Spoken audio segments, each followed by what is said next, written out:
जब press conference चल रहा था, जहां पर बड़े बड़े मीडिया, पत्रकार और बड़े बड़े अधिकारी, पुलिस ऑफिसर मौजूद थे, तो एक अपराधी से पूछा जाता है कि तुम अपराध कैसे करते थे। अपराधी एसएसपी के कंधे पर हाथ रखकर बोलता है, मुस्कुराते हुए बोलता है, क्या मैं रिहर्सल कर दिखाऊं, मैं कर दिखाऊं क्या। बड़े बड़े अधिकारी हक्के बक्के हो जाते हैं, पत्रकार सब हक्के बक्के हो जाते हैं, वहां पर जितने भी लोग थे सब हक्के बक्के हो जाते थे। मेरे दोस्तों, 13 महीने से 250 गांव में इतना बड़ा खौफ मचा था। 13 महीने में 11 मर्डर हुआ था और इसका कोई सबूत नहीं पकड़ा गया था। मर्डर एक ही पैटर्न पर होता था। मर्डर गन्ने की खेत में या तो झाड़ियां में होती थी। मर्डर महिलाओं को होता था। मर्डर 45 साल की महिलाओं, बूढ़ियों की होती थी। आखिर ये मंजर क्या है मेरे दोस्तों, आखिर इसके पीछे सच्चाई क्या है मेरे दोस्तों, वो मैं आपको बताता हूं। जब तक आदाब, सत श्री अकाल। आप देख रहे हैं गौतम। आपको 6:30 बजे एक सच्ची घटना मैं लेकर आऊंगा, मेरा इंतजार कीजिएगा। एक घटना उत्तर प्रदेश की बरेली की है मेरे दोस्तों। शाही थाना क्षेत्र के अंतर्गत शेरगर से मेन रोड का मार्ग 250 मीटर दूर एक झाड़ी में लाश मिलता है। जब सुबह 7:30 बजे एक युवक अपने खेतों में काम करने के लिए जाता है तो एक लाश मिलता है। उस युवक ने लाश देखकर हक्के बक्के उसको हो गए। वो युवक डर गया और दौड़े दौड़े अपने प्रधान जी के पास आता है। प्रधान जी का नाम राजकुमार होता है। ये सच्ची घटना है मेरे दोस्तों। राजकुमार प्रधान जी पुलिस थाने फ़ोन किए, हर जगह वो फ़ोन किए। जब तक पुलिस आता, जब तक लाश जहाँ पर था वहाँ पर भीड़ इकट्ठा हो गया था। आखिर पता नहीं चल रहा था कि इसका मर्डर कैसे हुआ। और वही पुराने पैटर्न के उनके जो साड़ी का पल्लू है उसके गले में बांधा हुआ था और एक गांठ लगाया हुआ था राइट साइड। पैटर्न एक ही है मेरे दोस्तों, लेकिन मर्डर करने वाला पता नहीं चल रहा है। वो जिसका मृतक है उनका नाम अनीता देवी है। फिर वो लाश अनीता देवी के पास बड़े बड़े अधिकारी आते हैं, बड़े बड़े एसपी, डीएसपी, सब दो थाने के लोग आते हैं, 2 थाने के प्रशासन आते हैं। आखिर वहाँ के लोगों को समझ में नहीं आ रहा था कि आखिर इतना बड़ा पुलिस प्रशासन क्यों आया है। वहाँ के एसपी जो हैं उत्तरी मुकेश चंद्र मिश्रा हैं, सीओ जो हैं दीप शेखा हैं, शाही थाना भी आते हैं। उसके बाद शेरगढ़ थाना भी वहाँ पर मौजूद होता है मेरे दोस्तों। और इसका एसएसपी है अनुराग आर्य। और उसके बाद मौके पर डीजीपी आते हैं रमित सिंह पहुँचते ही वहाँ के जो महिला हैं उनको संदेश देते हैं, कहते हैं कि आप कम से कम अकेले ना निकला करें। और जो ये मृत्यु होता है मेरे दोस्तों, महिलाओं के साथ होता है और वो 45 साल की महिला होती है। जिनका भी मृत्यु होता है वो 45 साल की होती है मेरे दोस्तों। और महिला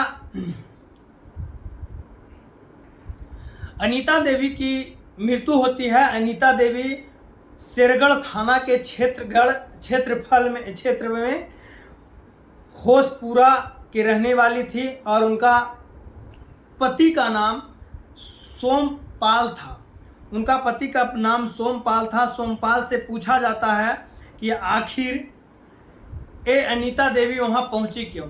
तो सोमपाल कहते हैं कि ये मायके गई थी और बैंक का कुछ काम था। 7:30 बजे सवेरे ही निकली थी, लेकिन वहाँ तक नहीं पहुँच पाई, बैंक तक भी नहीं पहुँच पाई, ना मायके पहुँच पाई। अगले दिन 2 जुलाई को इनका शव मिलता है, तो शव ऐसा इनका जो शरीर मिलता है वो मृतक शरीर के रूप में मिलता है मेरे दोस्तों। बताया जा रहा है मेरे दोस्तों, पिछले 13 महीने में लगभग 11 महिलाओं का मर्डर हो चुका है। मर्डर व्यक्ति को कातिल मार चुके हैं। मरने में एक कालावती हैं जो प्रतापपुर गांव के रहने वाली महिला हैं। उनका 5 जून 2023 को मृत्यु हुआ था। और उसके बाद 19 जुलाई 2023 को रहने वाली फतेहगंज पश्चिम रोड पर इनका भी शव गन्ने की खेत में मिला था। 23 जून 2023 को शाही गांव के अंतर्गत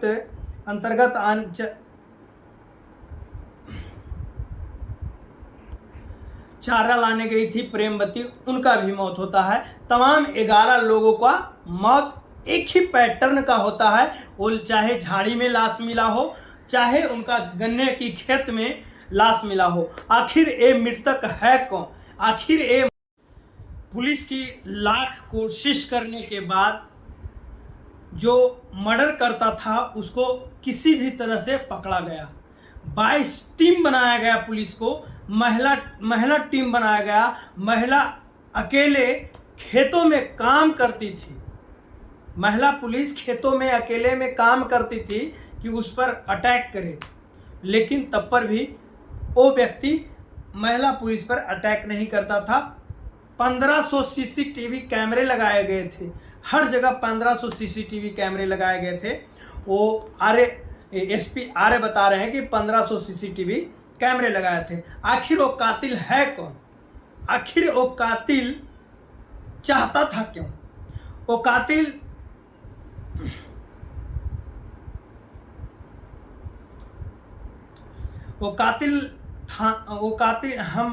हम बात कर वो कातिल थाना नवाबगंज गांव लगता है बाकरपुर समूह के रहने वाला था और उनका पिता का नाम बाबूराम होता है। बचपन में उसकी मां गुजर जाती है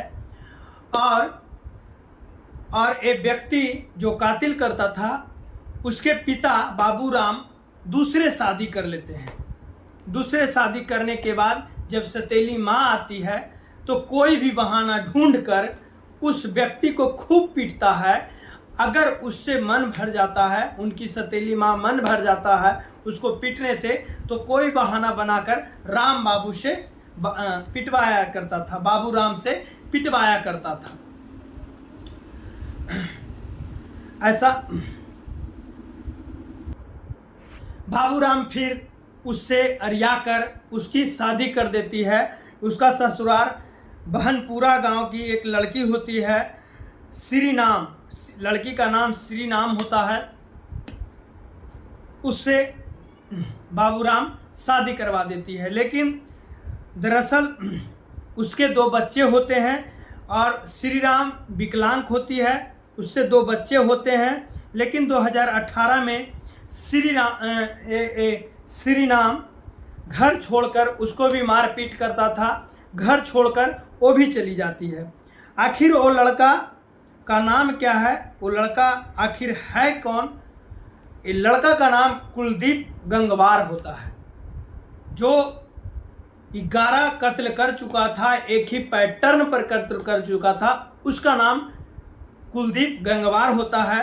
कुलदीप गंगवार का उम्र 35 साल होता है और सबसे पहले जैसे मर्डर किया था तो ऐसे इसको एक जुनून होता था।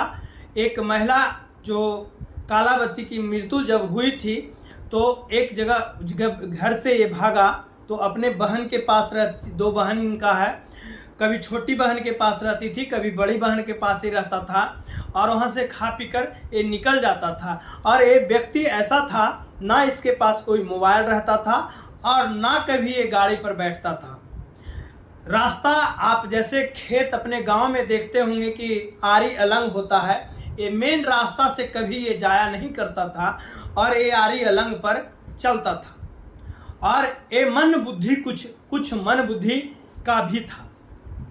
तो बताया जाता है मेरे दोस्तों, जब कालावती की मृत्यु ये किया तो कालावती से ये संबंध बनाने की बात किया, लेकिन कालावती इनको गाली देने लगा।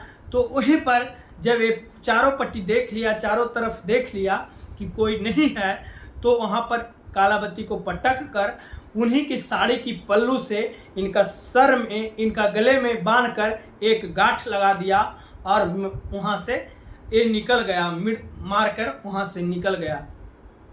मैं बता देना चाहता हूँ दोस्तों, वहाँ से मारकर निकल गया, लेकिन इस पर ये पकड़ा गया।